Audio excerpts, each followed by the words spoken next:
The impossible has suddenly become possible after last night's provincial election as the NDP has swept power in Alberta.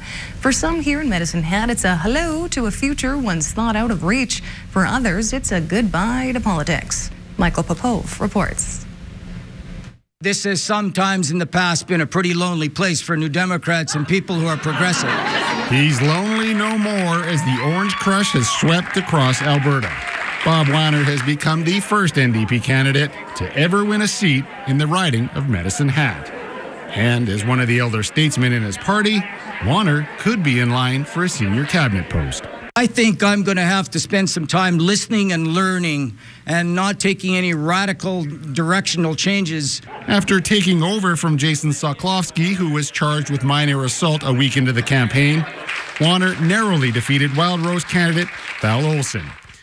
The incumbent MLA Blake Peterson finished a disappointing third with 3,227 votes.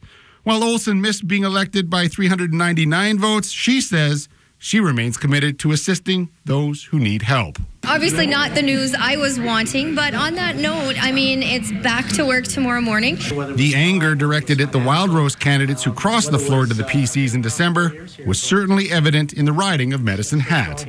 Blake Peterson says he heard at the door voters wanted a strong opposition, which is why they voted for the NDP. I think a lot of people ended up voting for something they thought that would bring an opposition to a PC majority, and this actually turned out to be an NDP majority. So I think some people are going to, wake up tomorrow thinking, ooh, wonder what I did here. In the riding of Cypress Medicine Hat, some political analysts were saying the race could be over quickly, and it certainly was.